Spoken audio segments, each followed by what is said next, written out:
So hello everyone दोस्तों।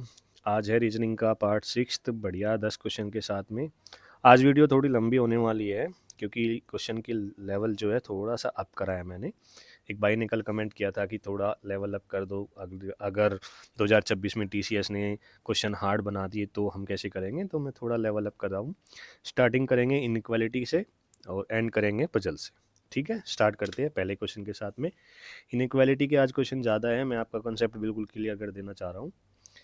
Start करते हैं। ये दो स्टेटमेंट वाले इनइक्वालिटी है। बीच में जो मैं लाइन खींच रहा हूँ उससे इधर अलग स्टेटमेंट है, इससे इधर अलग स्टेटमेंट है। तो मैंने आपको सिंपल सा बोला था, जिधर से ओपन है उधर से हम स्टार्ट करते हैं। पी से जे की साइड चलेंगे क्योंकि पी पे ओपन है। अब पी से जे पे जाना है, दोनों में कॉमन क्यों है, लेकिन पी से हम क्यू पे जा ही नहीं सकते, क्लोज है, तो ख़त्म कहानी। पहली स्टेटमेंट कंक्लूजन गया। सेकंड में एम से पी पे जाना है, एम से एल पे चलेंगे, यहाँ बेटा मिला। एल से क्यू पे चलेंगे, यहाँ मिला पिता। और क्यू से, क्यू यहाँ आ गया ना, क्यू से पी पे चलेंगे, यहाँ मिला दादा। तो हमें क्या चाहिए था, दादा, दादा मिल गया। Second is correct, only second is follow answer. समझ गए होंगे शायद। अब इसमें देखो, एन से ए पे जाए, इसमें भी दो स्टेटमेंट हैं, बीच में लाइन खींच दी मैंने। एन की साइड में ओपन है, एन से ए पे चलना है। दोनों स्टेटमेंट में कॉमन क्या है, टी है, तो एन से टी पे चलेंगे। टी से फिर के पे गए, दादाजी मिला। के से ए पे गए, दादाजी मिला। हमें दादाजी पूछा था, पहला करेक्ट हो गया। सी से पी पे जाएंगे, दोनों में टी कॉमन है, तो सी से टी पे चले, बिल्कुल सही। टी से एन पे चले, बिल्कुल ठीक। एन से पी पे चले, मिल गया हमें दादा। तो सी से पी पे दादाजी पूछा था, दादाजी मिल गए, तो दूसरा भी करेक्ट हो गया। Both are follow. ये आ गया कंपेयरिंग वाला क्वेश्चन। ये क्वेश्चन भी आता है, ठीक है, इसको अच्छे से देखो। 6 पर्सन है, उन दोनों की मतलब उन सब की हाइट के अनुसार इन्हों को लगाना है, डिसेंडिंग हाइट के अनुसार। तो सबसे पहले इसने बोला है बी जो है लंबा है डी से, लेकिन छोटा है ए से। ए जो है सबसे लंबा नहीं है, इन्होंने बोल दिया। अब डी जो है ई से बड़ा है, ई से बड़ा है। एफ जो है डी से बड़ा है, ठीक है, लेकिन सी से छोटा है, लेकिन सी से छोटा है। अब मतलब ऐसे तो आदमी ज़्यादा हो गए, लेकिन इनको कॉमन बिठाना पड़ेगा ना। अब अगली लाइन पढ़ो, as many person are between C and F, मतलब जितने आदमी सी और एफ के बीच में हैं, इतने एफ और डी के बीच में होंगे। अगर हम ऐसे बिठाएंगे तो ए बी ई का जो होगा, मतलब या तो बी इधर ही आएगा और ए इधर आएगा, लेकिन उसने बोला ए सबसे लंबा नहीं है, तो ये गलत हो गया।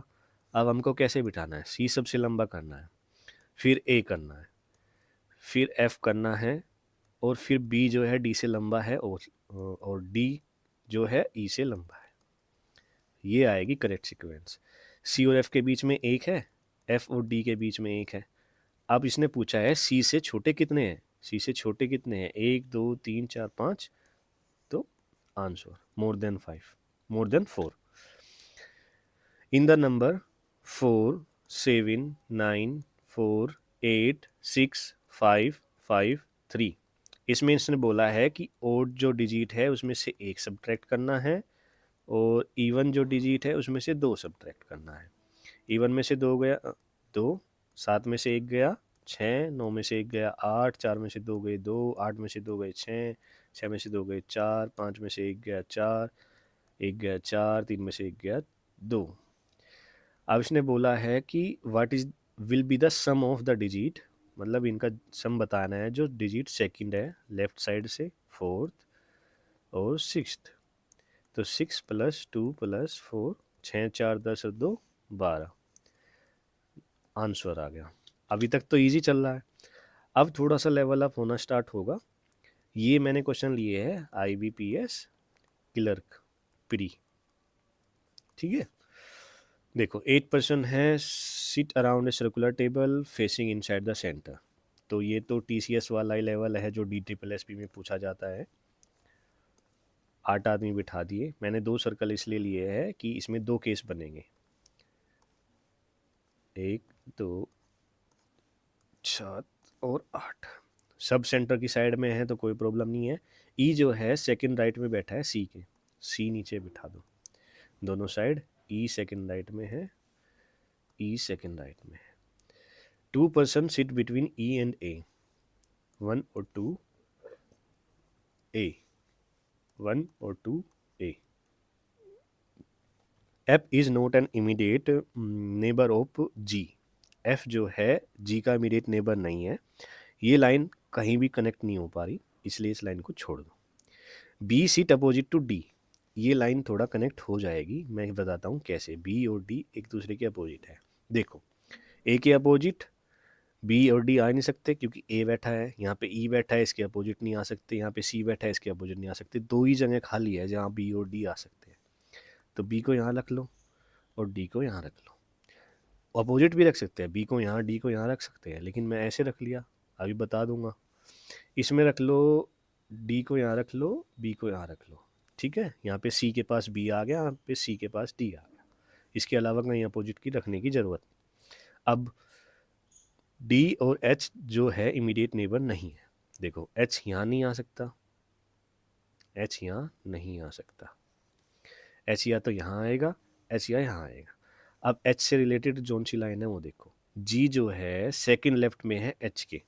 अगर मैं H यहाँ रखूँगा तो इसका सेकंड लेफ्ट बैठेगा ये, यहाँ पे G पॉसिबल नहीं है, तो H यहाँ भी नहीं आएगा। H की एक ही जगह बची ये, और इसके सेकंड लेफ्ट में आ गया ये, ठीक है। F बचा ये हो गई करेक्ट सीक्वेंस। अब इस वाले में आ जाओ, D के पास में H नहीं है। H अगर मैं यहाँ रखूँ, सेकंड लेफ्ट में G ये आएगा, नहीं सॉरी, सेकंड लेफ्ट में यहाँ आता G, और जो कि पॉसिबल नहीं है, तो ये भी नहीं है। H अगर मैं यहीं ले हूँ, इसके सेकंड लेफ्ट में G ये आ गया, बैठ गया, और F यहाँ आ जाएगा। लेकिन एक लाइन देखो, F is not an immediate neighbour of G। यहाँ पे तो F और G नेबर है, तो ये तो गलत हो गया। अब मैं आपको एक चीज़ और बता देता हूँ, सबका क्वेश्चन होगा ये कि मान लो B और D को अपोजिट उसमें बिठा दिया जाए, यहाँ पे D आ जाए, यहाँ पे B आ जाए। D के जो मतलब नेबर H नहीं होगा, H यहाँ होगा। H के सेकेंड लेफ्ट में G बैठा है, जो कि पॉसिबल नहीं है, यहाँ पे G आएगा, तो पॉसिबल नहीं है। ओनली सीक्वेंस जो है ये है। तो अब इसमें क्वेश्चन पूछ रहा है ये, what is the position of C with respect to A के रेस्पेक्ट में C की पोजीशन बतानी है। तो थर्ड राइट हो जाएगी, या 1 2 3 4 फिफ्थ लेफ्ट हो जाएगी। अब इसमें जोन सी है ना, वो देख लो, फिफ्थ टू द लेफ्ट है, आंसर यही होगा। थर्ड टू द राइट नहीं है, थर्ड टू द लेफ्ट है, तो थर्ड टू द लेफ्ट तो पॉसिबल नहीं है, थर्ड टू द राइट होनी थी, लेकिन fifth to the left is a possible, तो ये है।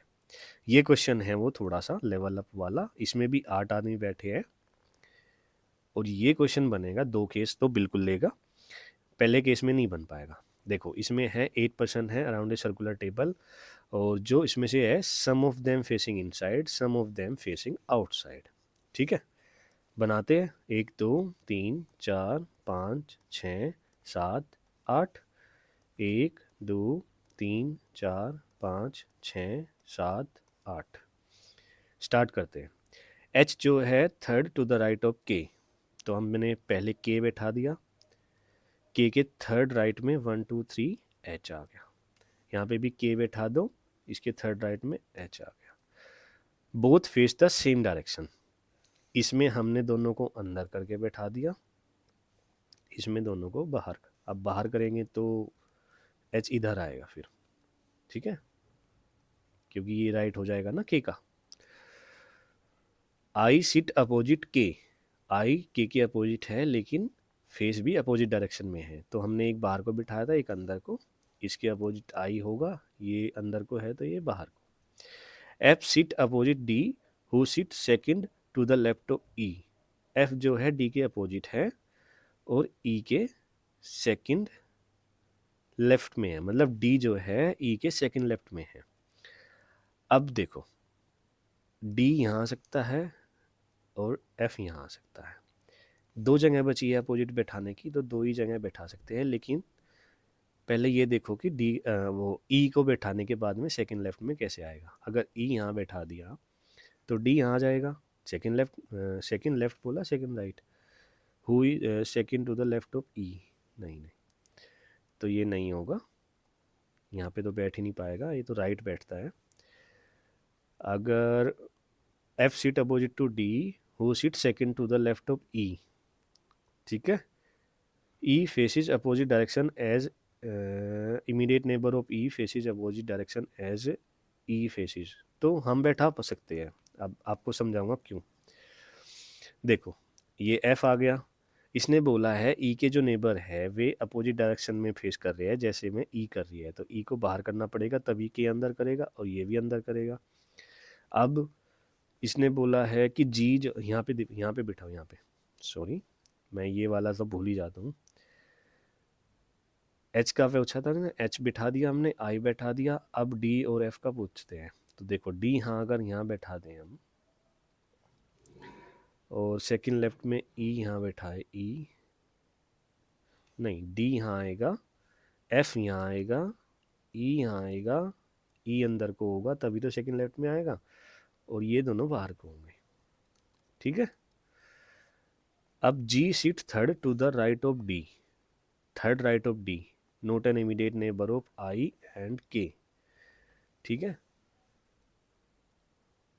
जी जो है आई और के का नेबर नहीं होगा, और जी थर्ड राइट में है डी के, तो first second and third, third right में मतलब जी ये अंदर को बैठा है, ठीक है, ये बाहर को बैठा है। L and E face inside, L और ई फेस इनसाइड, एल की जगह बची ये, और ये इनसाइड में फेस कर रहे हैं, एल और ई फेस इनसाइड, लेकिन यहाँ पे ई आउटसाइड फेस कर रहा है क्योंकि के इनसाइड फेस कर रहा है, तो ये तो गलत हो गया, ये सही हो गया, समझे।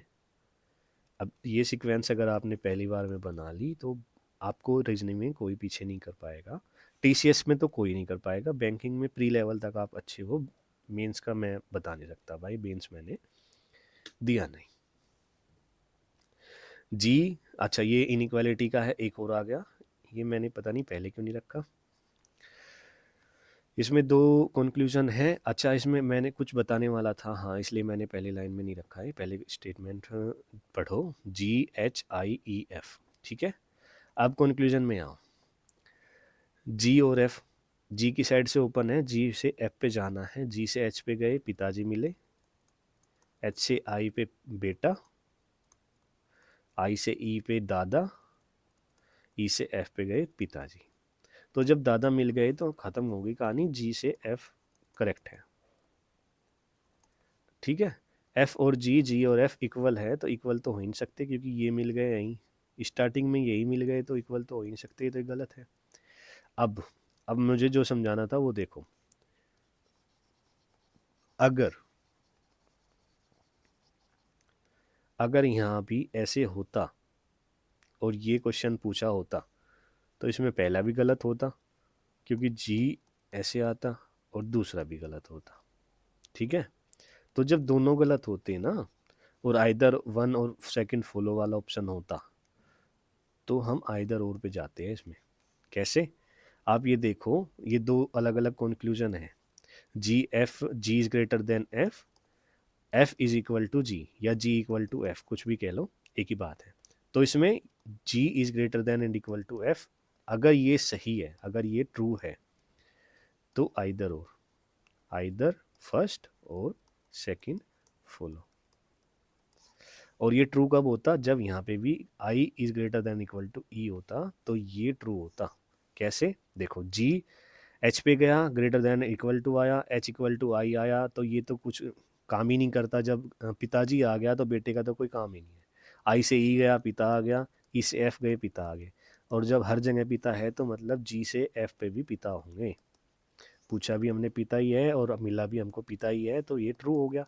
और अगर ऐसा क्वेश्चन होता तो ये आइदर और में जाता, लेकिन अभी अभी क्या है, अभी यहाँ पे हमें मिले दादाजी और पूछे भी हमें दादाजी है, तो इसलिए पहली स्टेटमेंट सही होगी, दूसरी गलत होगी, ये सही है ये गलत है, only one is correct, answer ये होगा, ठीक है। ये क्वेश्चन तो टीसीएस ले ही रही है, तो ये आईबीपीएस क्लर्क प्री में भी था, तो मैंने सोचा यहाँ पे भी डाल देता हूँ, एक क्वेश्चन डाला है उसमें तो 3-4 क्वेश्चन पूछते हैं ये।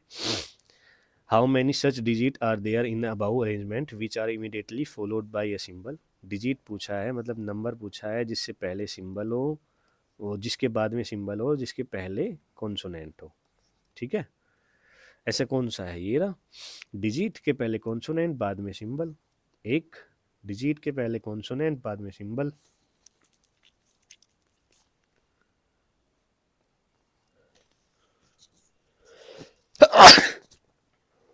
सॉरी। अब इसके पहले यहाँ सिंबल आ गया नहीं, डिजिट के पहले कॉन्सोनेंट बाद में सिंबल। तीन, उसके बाद में तो नहीं है कोई, नहीं, तो तीन करेक्ट आंसर है। ये है लेवल अप।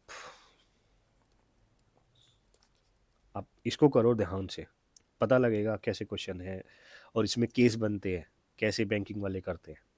ठीक है, 9 boxes है, arranged one above the other, more than 4 box are place below the G. जब मोर देन 4 बोला तो मतलब 4 तो ले ही नहीं सकते, 5 हो, 6 हो, 7 हो, 8 हो, 9 पे तो जी खुद बैठेगा। तो 8, 7, 6, 5, 4 केस बनेंगे, इसमें दिख रहा है आपको क्लियर क्लियर। तो 4 से ज़्यादा 5 है, मतलब 5 खाली होंगे तो जी, फिर एक जी यहाँ, एक यहाँ, एक यहाँ। अब उसने बोला है 3 boxes are place between G and H. 1 2 3 H, 1 2 3 H, 1 2 3 H और 1 2 3 एच। अब उसने बोला है the number of boxes are placed above box H is same as the number of boxes placed below C. देखो, 1 2 3 4, 1 2 3 4, इसका मतलब सी यहाँ आएगा, लेकिन ऑलरेडी एच है, खत्म केस। ऐसे कटते हैं केस। 1 2 3 4 5, 1 2 3 4 5, सी यहाँ आ गया। 1 2 3 4 5 6, 1 2 3 4 5 6। अब यहाँ पे दो जी है, लेकिन सी कैसे आएगा? तो ये ख़त्म, सी की पोजीशन फिक्स नहीं हुई अभी। इसमें देखो, 1 2 3 4 5 6 7, 1 2 3 4 5 6 7, सी आ गया। अब आगे चलो, box A is place 2 place above the box E. 2 place above का मतलब है ई और ए में एक बॉक्स खाली है, या तो खाली है या इनके बीच में एक आदमी बैठा है। यही होता है, मतलब इन दोनों के बीच में एक बॉक्स में कोई बैठा है या खाली है, ये चीज़ें है। और ई जो है वो आई के जस्ट ऊपर है, तो ये देखना है हमें, ये कहाँ बैठा सकते हैं हम। अब देखो, आई यहाँ आएगा, ई यहाँ आएगा, एक बॉक्स ये खाली हो गया, ए यहाँ नहीं पॉसिबल है, तो इसका मतलब आई यहाँ आएगा, ई ये आ गया, जो बॉक्स खाली था उसमें जी बैठा है, ए ये हो गया। ओके, अब इसमें आई ई यहाँ बैठा लो, आई ई, एक बॉक्स एच आ गया और फिर ए आ गया। अब इसके ऊपर देखते हैं, बॉक्स एफ और H are not place adjacent to each other.